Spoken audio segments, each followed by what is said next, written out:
Илија Петрушевски во своето дело Македонија на стари мапи забележал: според својата природа, мапите представуваат значајни документи кои придонесуваат за расветлување на низа прашања од историјата, географијата, археологијата, хералдиката, етнологијата и лингвистиката.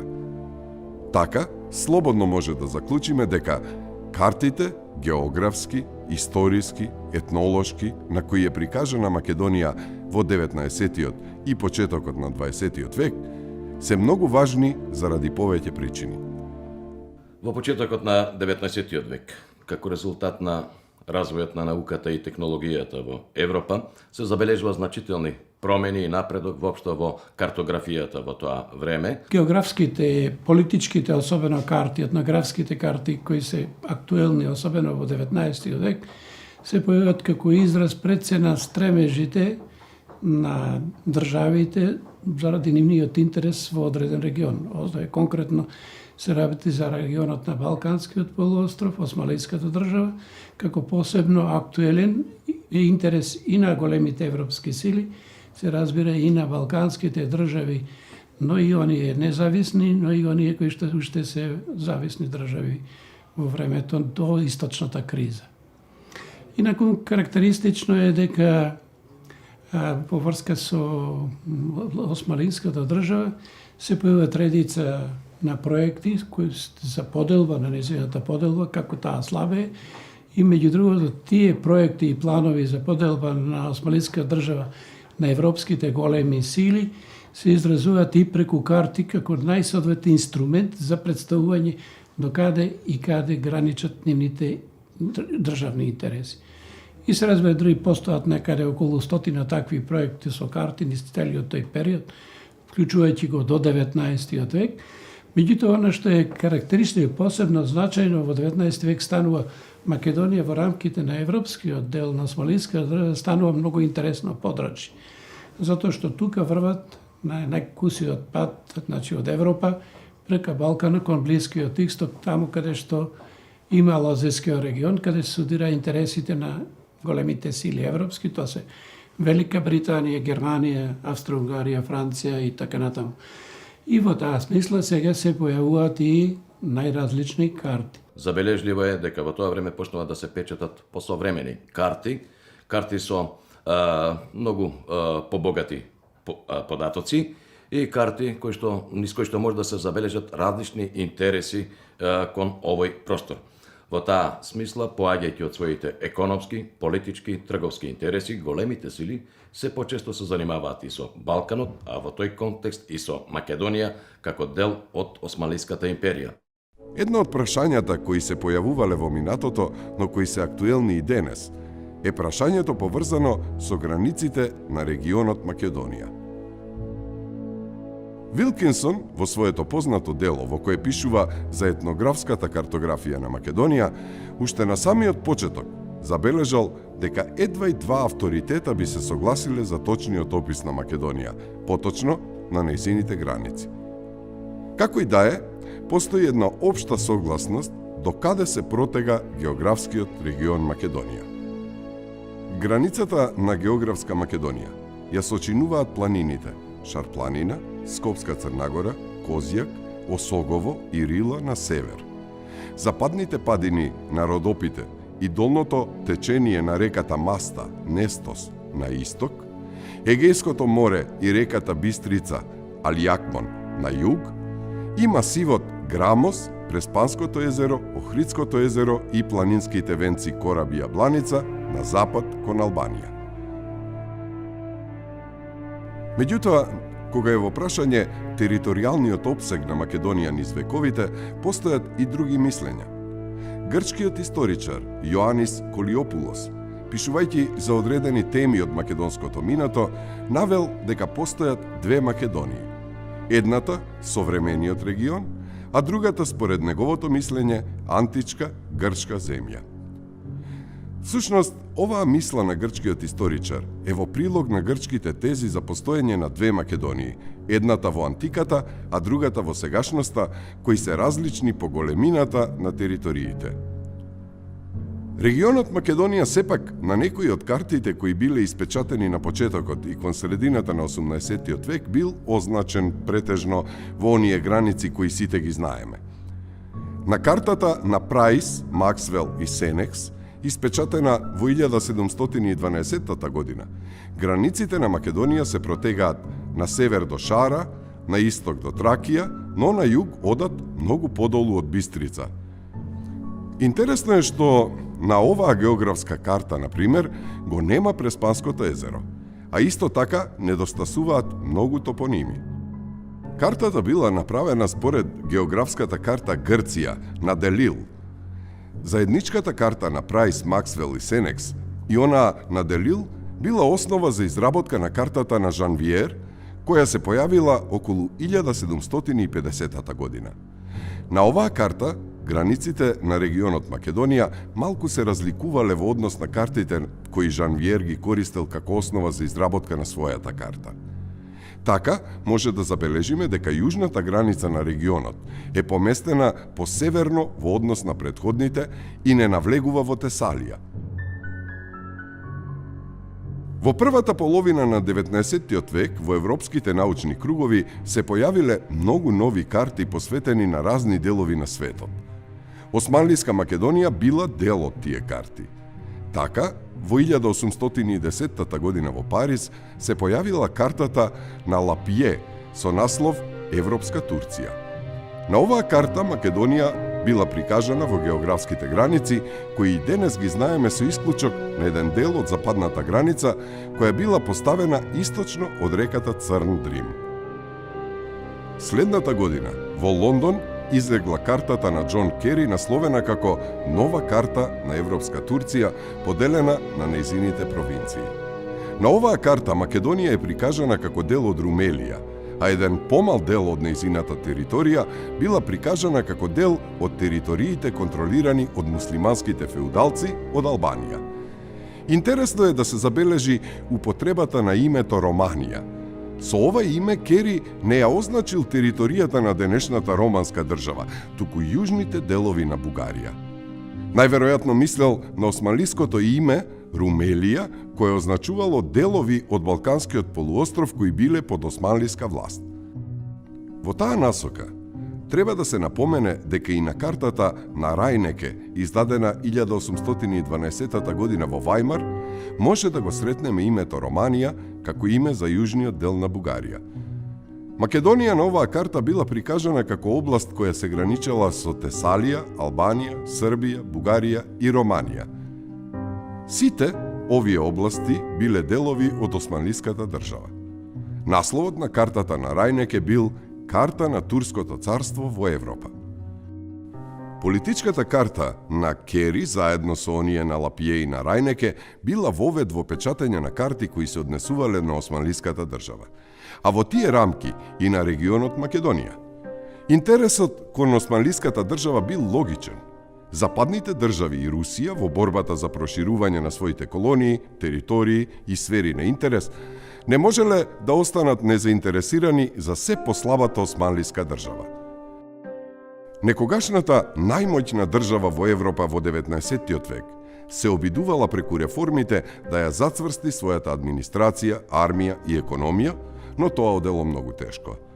Оваа држава била наречена болниот од Босфорот, име кое ја покажувало нејзината слабост. Сепак, оваа држава се уште била империја која се простирала на 3 континенти. Ниту една од европските сили не сакала да им дозволи на своите конкуренти да имаат поголемо влијание во османлиската држава. Стратегиското значење на османлиската држава било големо, а запознавањето со неа станало неопходност. Затоа, воопшто не било чудно што во овој период многу странски патописци, авантуристи, воени лица и интелектуалци ја посетиле османлиската држава и оставиле записи за тоа што го виделе. Географските и политичките карти кои се појавиле биле резултат од нивната посета и патување низ европските делови на султановата држава. Печатењето на картите, поврзани со османлиската држава во средината на 19 век, донело нешто што го немало во претходниот период. На Запад и во Русија се појавиле карти на кои била прикажана етнолошката состојба во европскиот дел на османлиската држава. Овие карти станале многу популарни во европските научни кругови, бидејќи султановата држава била доживувана како нешто непознато, неоткриено и екзотично. Еден дел од тогашните карти биле направени од научници кои ги користеле информациите на тие што ја посетиле османлиската држава и оставиле записи за својата посета или истражување. Таков бил и случајот со чехот Павел Јозеф Шафарик, кој во 1842 година ја објавил првата современа етнографска карта за дел од југоисточна Европа.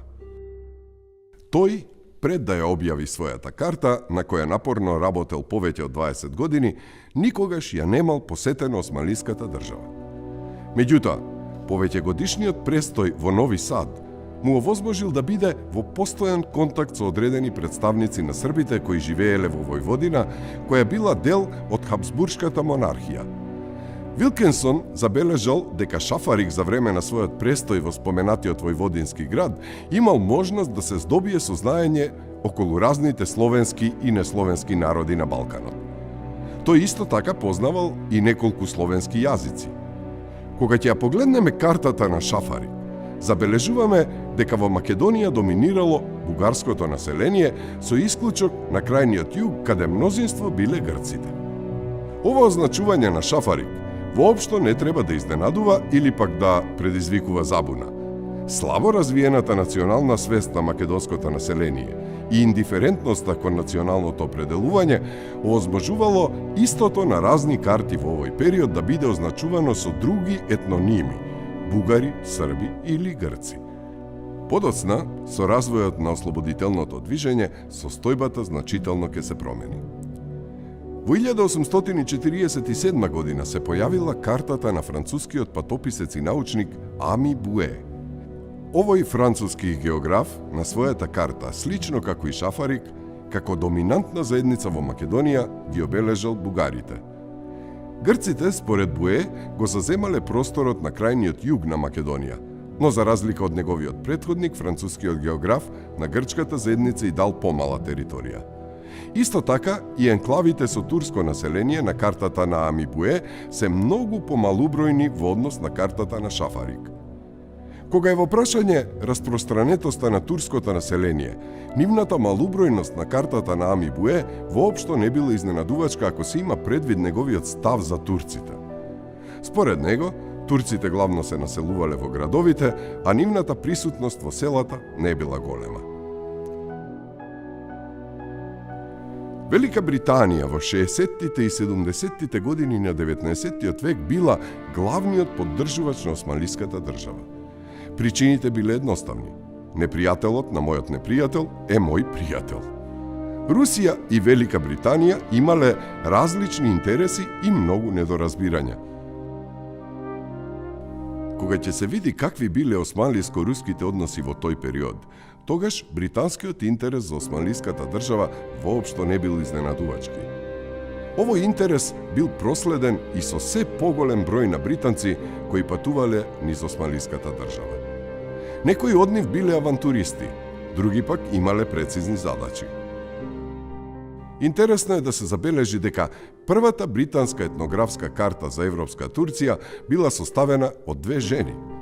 Денес тоа не е никакво изненадување, но во 19 век оваа карта била одраз на голема храброст. Двете англичанки, Мекензи и Ирби, го посетиле Балканот без никаква придружба. А овој регион од страна на многумина на западот бил сметан за место на опасно живење.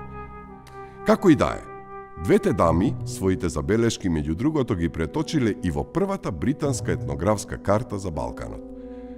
Иако иследувачите на овој проблем забележуваат дека двете англичанки својата карта ја имаат направено врз основа на една карта на Лиен, издадена во 1861 година, сепак може да се воочат одредени промени кои се направени на нивната карта. Тие промени се должеле токму на нивното патување низ некои области на европскиот дел на османлиската држава. На нивната карта била прикажана и етнографската состојба во Османлиска Македонија, таква каква што тие сметале дека е. Ирби и Мекензи, како доминантна заедница во Македонија, ја означиле бугарската, со одредени турски енклави и грчко присуство на крајниот југ на Македонија. Рускиот интерес кон османлиската држава во овој период бил голем. Босфорот и Дарданелите биле од големо значење за Русија и нејзините постојани погледи кон така наречените топли мориња. Рускиот пораз во Кримската војна со Велика Британија, Франција, Пиемонт и Османлиската држава за кратко ги намалил руските агресивни акции кон Султановото царство. Руската политика кон Османлиската држава по Кримската војна била во насока на укинување на некои понижувачки членови од Парискиот мировен договор од 1856 година и зголемување на влијанието помеѓу православното, особено словенското население. Во рамките на таа политика и интерес може да се гледа и на издавањето на картата на Мирковиќ. Неговата карта била издадена во 1867 година, значи во исто време кога се појавила и картата на Ирби и Мекензи, но и време кога била одржана Пансловенската конференција во Москва. На оваа карта, како доминантни словенски групи на Балканот биле прикажани србо-хрватите и бугарите. Почетокот на големата источна криза со востанието во Босна и Херцеговина во 1875 година повторно ја врати османлиската држава во центарот на интересот на европското јавно мислење и на дипломатијата, но и на воените планери, особено руските. Картите кои ја покажуваа етнографската слика на регионот, а со тоа и на Македонија, никнувале како печурки. На сцена стапиле и симпатиите на одредени интелектуалци кон некои од балканските народи, а тоа можело да се забележи и на објавените карти. Македонците беа исклучени од тие карти. Нивната незаинтересираност за националното самоопределување продолжувала и понатаму, а тоа се одразувало и на картите кои се појавувале. Сепак, во текот на оваа криза, за прв пат може да забележиме и некакво балканско учество при изработка на етнографските карти. Во овој период најголема активност покажале грците. Грција била единствената независна христијанска држава во регионот до 1878 година. Србија се уште била автономна држава во составот на Османлиската империја, а Бугарија не постоела како ентитет. Една карта на германскиот географ и картограф Киперт, издадена во 1876 година, предизвикала силна грчка реакција. Грците сметале дека несоодветно било прикажано присуството на грчкиот елемент на оваа карта. Имено, на картата Киперт како територии со мнозинско грчко население во Македонија ги означил областите јужно од линијата Пинт, Хрупиште, Катраница, јужно од Енидже Вардар, Солун, Серес, Драма, Кавала.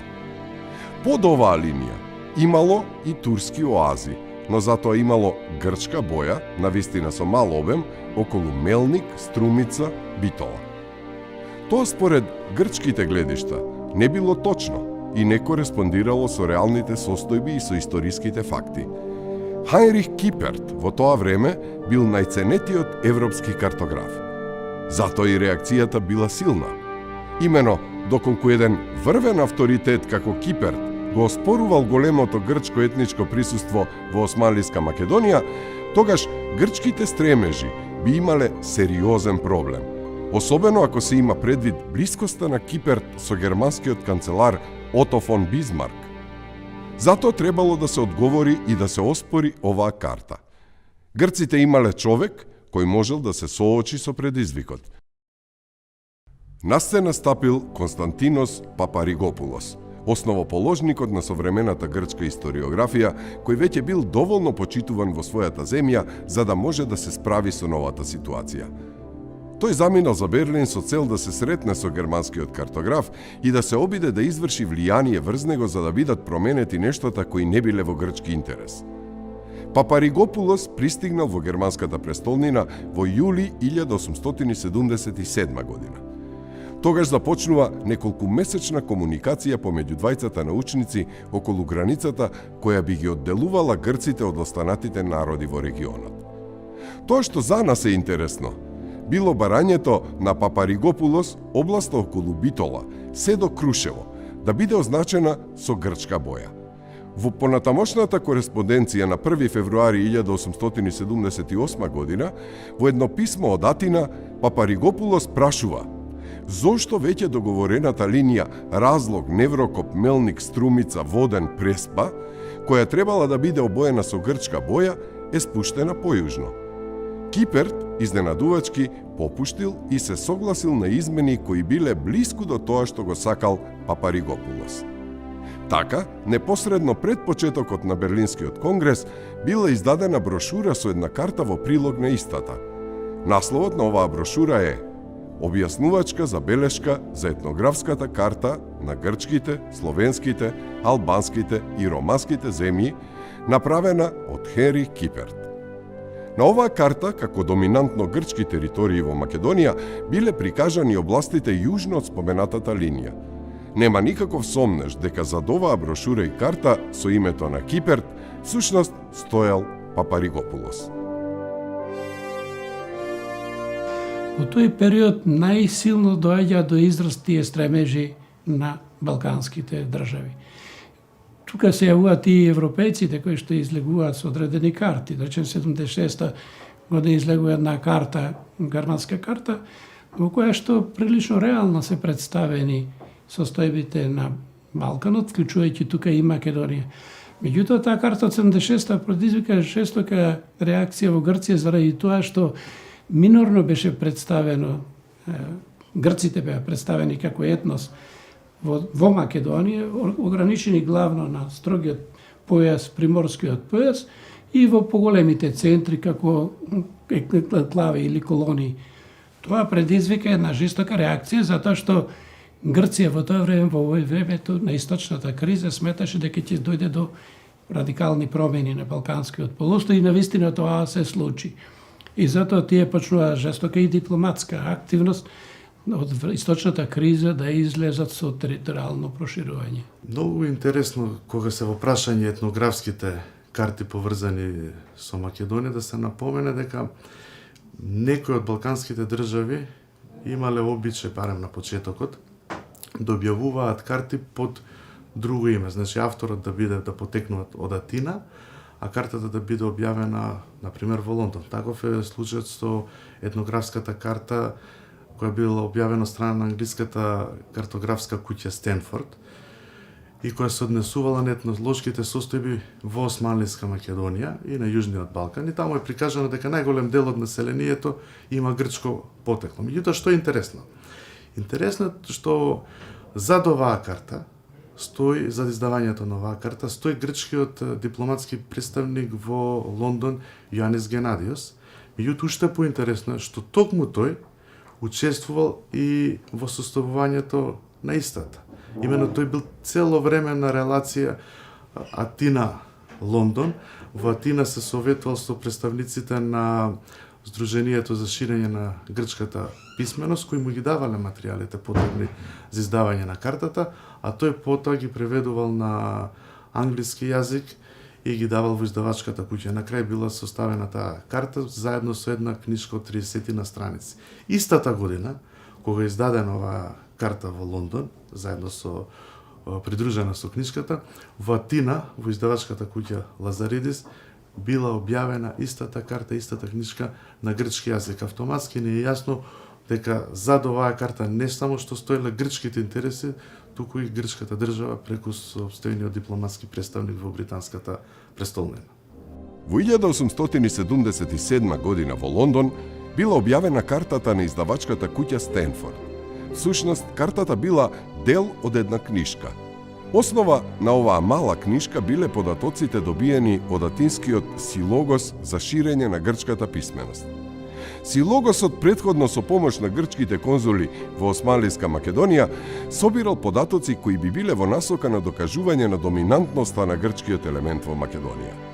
Затоа воопшто не би било чудно што во објаснувањата придружени кон картата се тврдело дека населението во црноморските градови Македонија и Тракија имало грчко потекло, јазик, традиција и вера. Поточно, во однос на населението во Северна Македонија и Тракија, како што било напишано во книшката, мешаното грчко и бугарско население во овие региони постепено било соединето во едно ново и заедничко тело, кое не било ниту чисто бугарско, ниту чисто грчко, туку припаѓало на двете раси. Ова мешано население може најсоодветно да се означи како бугарофони грци. Кога веќе ја споменавме оваа книшка со картата која сите ја нарекуваат картата на Едвард Стенфорд, може да забележиме дека всушност е дело на грчкиот дипломатски представник во Лондон Јоанис Генадиос. Едвард Стенфорд бил издавач на карти и атласи, а сосема друго прашање било кој стоел зад неа. Во крајна линија, брзиот превод на оваа карта и на грчки јазик од страна на Лазиридис во 1877 година во Атина е добар доказ за тоа кој стоел зад неа. Исто така треба да се има предвид дека Генадиос во тој период упатил еден меморандум до британската влада во името на владата во Атина, во кој ги опишува состојбите во оние делови на европските области на Османлиската држава кон кои Грција имала интерес и територијални аспирации. Случајно или не, зборовите во меморандумот се поклопувале со картата. Сцената за картографската борба помеѓу малите балкански држави за Македонија била отворена. Таа требала само да се наполни со учесниците. Тоа и се случило со признавањето на српската независност во 1878 година и со создавањето на современата бугарска држава истата година во согласност со решенијата на Берлинскиот конгрес. Картографската борба за Македонија добила на особен интензитет по 1878 година, односно по Берлинскиот конгрес и по создавањето на современата бугарска држава, односно признавањето на српската независност. Србите беа тие што први почнаа да создаваат карти на кои што е представена српската доминација во Македонија, односно српските географи и етнографи Трашковиќ и Веселиновиќ и особено во 1887 година картата на Владимир Карич. Сепак ниедна од овие карти не успеа да ги надмине балканските граници, па затоа ниедна и не ја постигна реакцијата што успеа да ја постигне Спиридон Гопчевиќ во 1889 година и неговата карта на која што српското население во Македонија е представено како доминантно се до предворието на Солун. 10 години подоцна, односно во 1899 година, гркот Николаидис исто така изработи една карта на Македонија, на која што грчкото население овој пат е доминантно се до северно од Битола, односно Охридското езеро, северно од Битола, Демиркапија и северно од Струмица и Мелник. Една година подоцна, бугаринот Васил Кънчов исто така изработи една карта на Македонија, на која што, за разлика од картата на Спиридон Гопчевиќ, представена е истата територија, меѓутоа до предворието на Солун овој пат доминантно е представено бугарското население.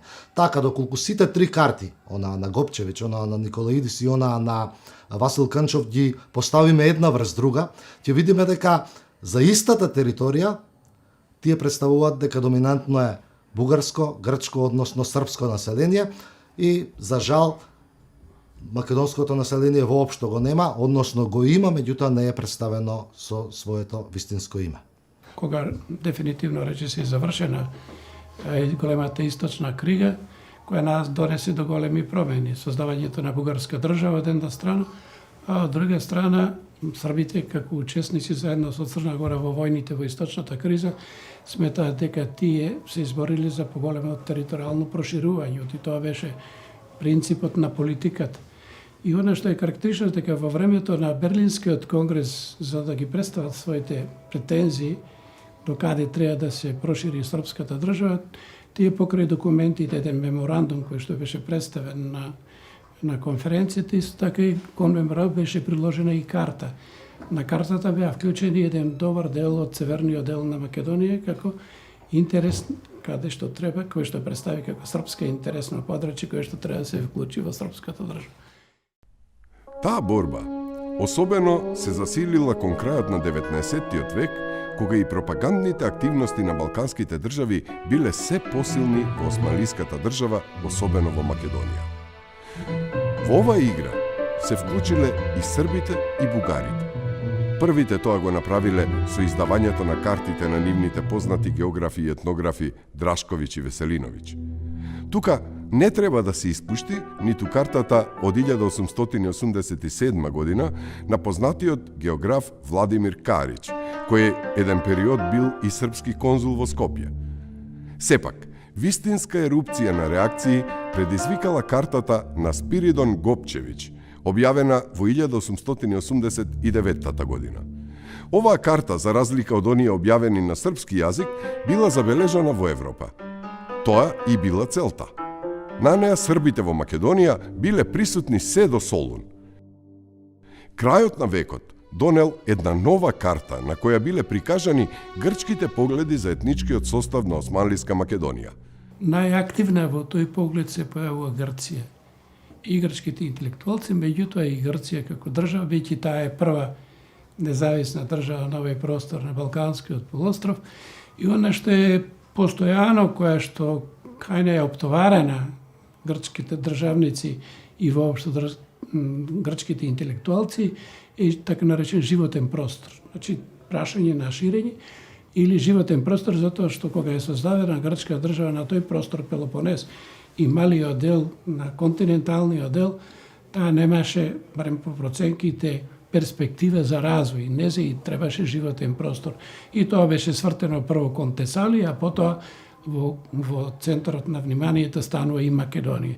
Во 1899 година била објавена картата на Николаидис.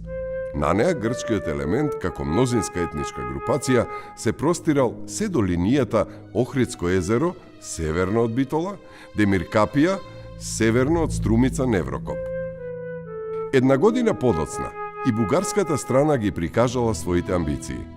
Еден извонреден исследувач на употребите на историските, географските и етнографските карти во политички цели, кога е во прашање Македонија, Вилкинсон, забележал: последицата од појавата на картите на Гопчевиќ и Николаидис стана императив на појавата на тврдењата на бугарските извори, уште повеќе бидејќи интерпретацијата на картата на Мајнхард го представуваше официјалниот бугарски став.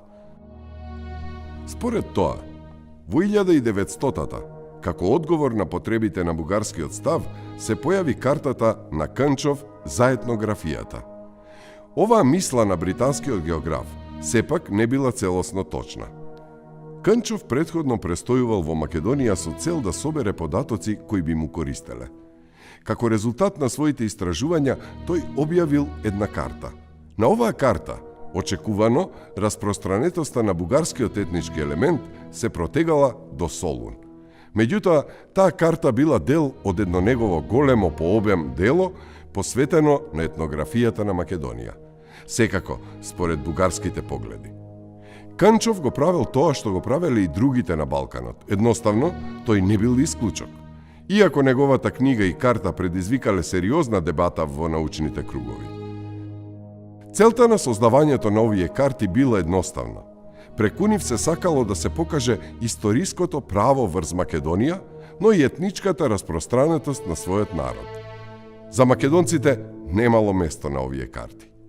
Виктор Берар забележал дека картите кои се печателе во Белград, Софија и Атина секогаш ги ограничувале другите во Македонија на најмала можна територија со цел да се покаже доминантноста на својот народносен елемент. Нивната веродостојност не била голема, но кој пак се грижел или мислел на неа? Македонија била дел од османлиската држава. Затоа се интересни и картите кои ја покажувале и територијалната поделба на овој регион на вилаети. Османлиската држава официјално не го употребувала името Македонија, туку територијата ја означувала според имињата на вилаетите. Така Македонија била поделена при крајот на 19. век на 3 вилаети – Солунскиот, Битолскиот и Косовскиот, Скопски. Затоа овие имиња ги сретнуваме на некои од картите. На почетокот на 20. век се појавила една грчка карта на која била прикажана поделбата на европскиот дел на османлиската држава на вилаети.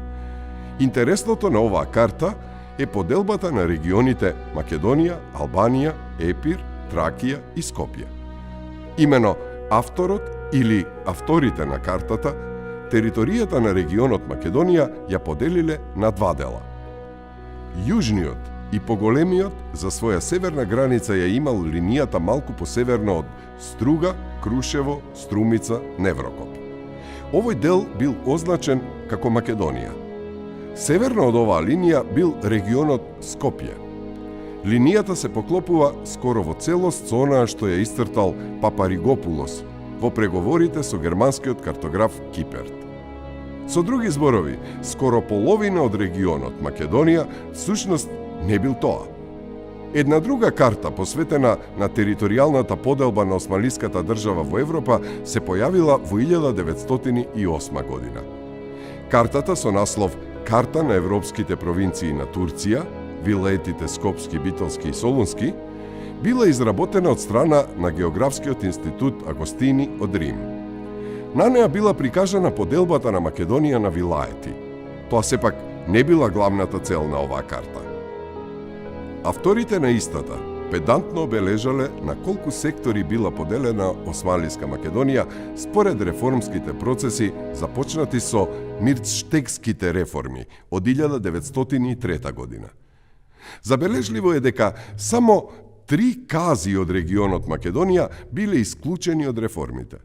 Тоа биле Тетовската каза во Косовскиот вилает и Дебарската и Реканската каза во Битолскиот вилает.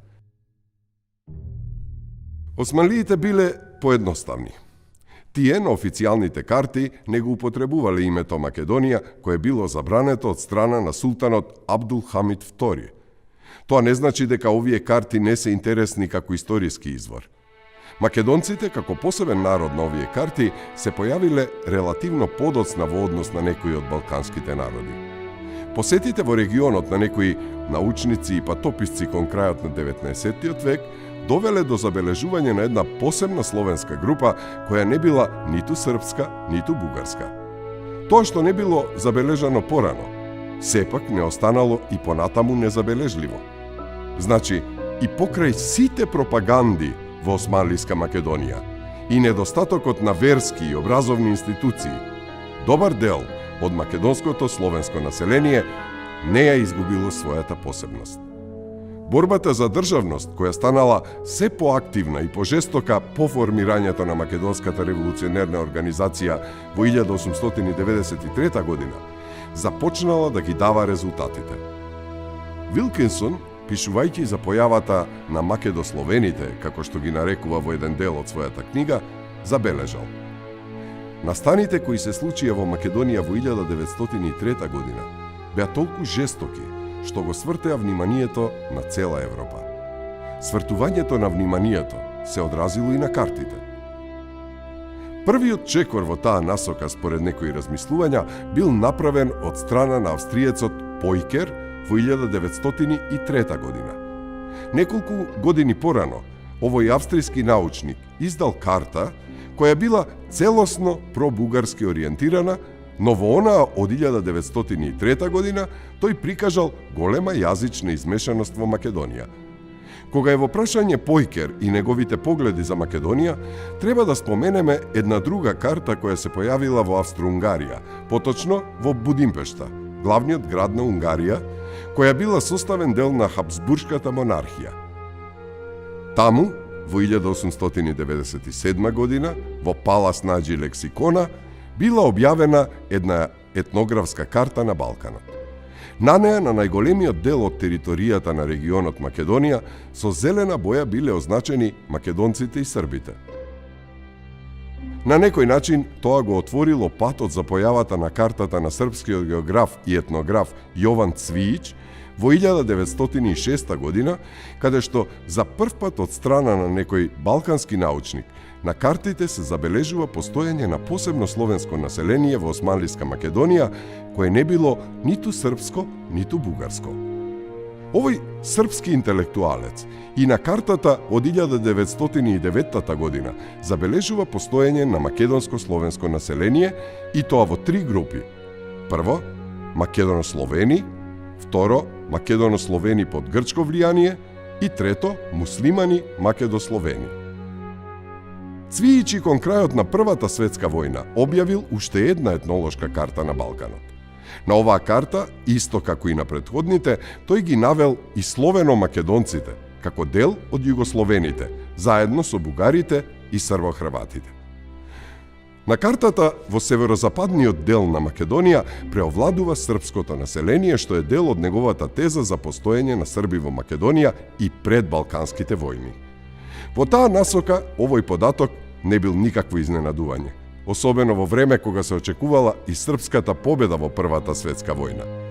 Секако, покрај Срби, во Македонија биле наведени и грците, кои го заземале најјужниот дел од овој регион, потоа турците, а во некои делови на Македонија, во самата близина на границата со Бугарија, Цвијич забележал и бугарско население. Меѓутоа, остава впечаток постоење на споменатото словено-македонско население.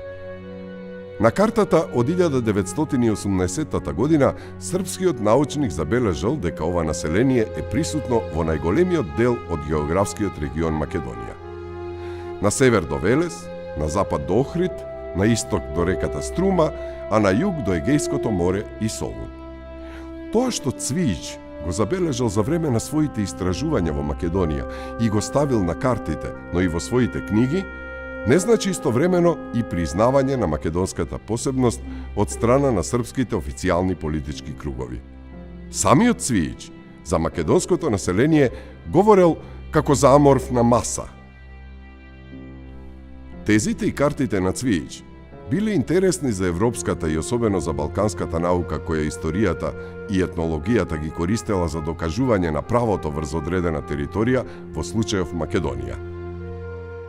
Например, бугарскиот научник Иширков жестоко ги критикувал тезите на Цвијич со забелешка дека словенското население во Македонија било бугарско, а во времето пред создавањето на бугарската држава, најголемите бугарски националисти биле од Македонија. Цвијич со големо внимание бил следен и од страна на грчките научници и интелектуалци, кои длабоко биле вплеткани во остварувањето на грчките цели. Таму, помеѓу некои интелектуалци, се говорело за постоење на посебно словенско население во Османлиска Македонија. Неговите тези за постоење на посебна словенска група во Македонија, која не била ниту српска, ниту бугарска, во Грција биле пренесени уште во 1906 година.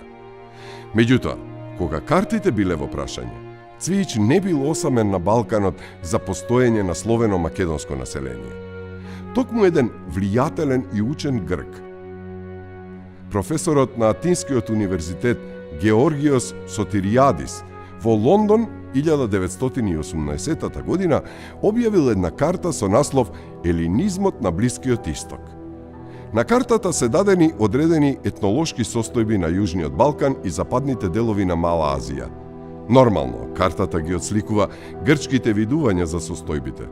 Тоа пак не значело дека Сотиријадис прави некаков фалсификат или пак претерува. Наинтересно е прикажувањето на територијата на која било населено, според Сотиријадис, македонско-словенско население. Во делот на Македонија кој бил во составот на Грчкото кралство, ова население било присутно во регионите околу Лерин, Воден, Костур, малку посеверно од Солун, како и во околината на Серес.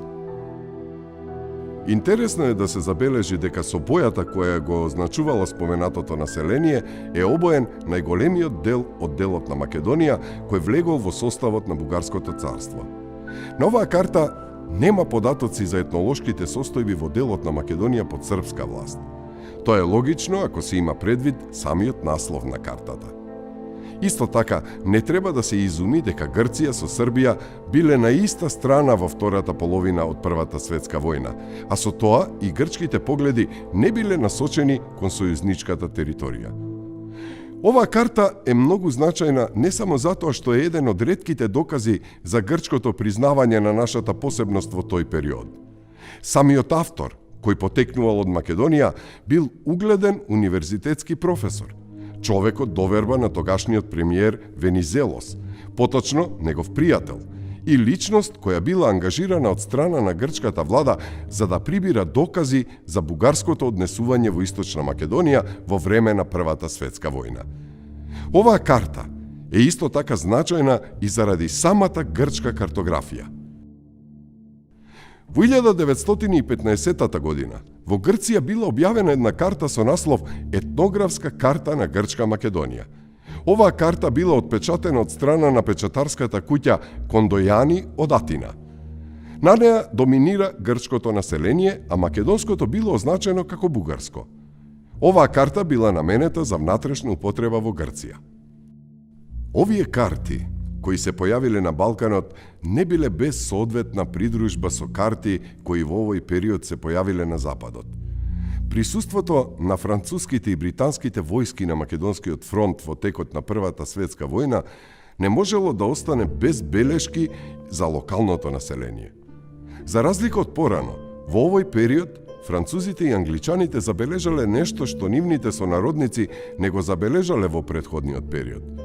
Тоа бил нашиот народ, посебен во однос на другите балкански православни народи. Имињата со кои биле означени нашите предци на овие карти биле различни. Македонци или словенски македонци, македонски словени. А на картата објавена од Александер Грос во Лондон во 1918 година со наслов Расите во Источна Европа, македонското население, кое било означено како македонски словени, ја зазема скоро истата територија како и во картата на Цвијич. Истата година во Париз била отпечатена картата со наслов Етнографска карта на Централна Европа и на Балканските држави. Македонското население, кое е прикажано во деловите на Македонија кои биле во рамките на Србија и на Грција, е означено со името македонци. Ова име се појавило и на една британска карта од 1916 година. На оваа карта, насловена како Етнографска карта на Централна и на Југоисточна Европа, со бројот 27 биле означени македонците без никаков додаток на името. Овие две карти на некој начин ќе значат и поттик во иднина македонското население да биде означено со името кое се повеќе самото го користело за самоодредување – македонци. Така, во 1921 година во книгата Новиот свет, проблеми во политичката географија од Аизеа Боумен, печатена во Њу Јорк, била објавена една карта на која македонците се прикажани како посебен народ во однос на бугарите и на југословените, под кои авторот најверојатно ги подразбирал србите, хрватите и словенците. Македонците, според оваа карта, ја населувале територијата на Вардарска и Егејска Македонија. Ако сите тие карти ги анализираме, едноставно се наметнува еден општ заклучок дека во сите нив се забележува известна политичка или економска тенденција, зависно од интересите на нарачателот на картите. Во тој контекст се изработени трговски карти за Македонија, хидрографски карти или пак политички карти, врз основа на кои што овие земји ги градат своите односи кон Османлиската империја. Од друга страна, во истиот период, особено веќе во втората половина на 19. век, со појавата на првите слободни земји на Балканскиот полуостров, пред се на Грција, потоа на Србија, а нешто подосна и Бугарија, и овие земји заради своите политички аспирации кон османското наследство на Балканот, во чиј центар се наоѓа Македонија, почнуваат да изработуваат карти за Македонија. Ако повторно и сите нив ги анализираме, може да забележиме дека главна тенденција на сите овие карти е да го докажуваат јазичкиот, или етничкиот карактер на Македонија, зависно од нивните претензии кон оваа територија. И сега, ако сите тие ги преклопиме, ќе видиме дека сите тие се спротивни една на друга, што значи дека тие се изработуваат по политички нарачки, меѓутоа никогаш не ја одразуваат реалноста во јазички или од етнографски аспект на населението во Македонија. Сето тоа е последица и на тоа што Османската империја и не води многу сметка за своите територии и допушта на нејзина територија да се развиваат различни пропаганди, а од друга страна пак македонско население не има своји изразити представници, ниту институции, низ кои што може да го покажат своето видување. На крајот, логично се поставува прашањето дали постоела и карта во овој период која била составена од некој кој самиот се чувствувал како македонец. Одговорот е едноставен. Да. Таа се појавила релативно доцна и како реакција на настаните поврзани со Балканските војни. Таа навистина не била објавена во Македонија, туку во рускиот главен град во тоа време Санкт Петерсбург. Димитрија Чуповски во 1913 година ја објавил картата со наслов Карта на Македонија по програма на македонските народници. Конечно, дури по крајот на Балканските војни во 1913 година за прв пат е изработена една карта, за прв пат од македонец, станува збор за Димитрија Чуповски, кој што поради поделбата на Македонија во текот на Балканските војни, од име на македонската колонија во Санкт Петерсбург, ја изработува првата етничка карта и географска карта на Македонија, со што всушност се бројува и во првите македонци картографи, со што и на индиректен начин и ги негира сите оние други претходни тврдења за различниот етнички карактер на Македонија. Македонија на оваа карта е представена во етногеографските граници. Картата била подготвена како придружен материјал на меморандумот кој бил наменет за представниците на големите сили. Нејзината цел била едноставна. Македонија представувала една географско-етничка целина. Чуповски нема да успее во своите намери, но зад неговото име останало уште едно вредно дело. Појавата на оваа карта е многу значајна за македонците.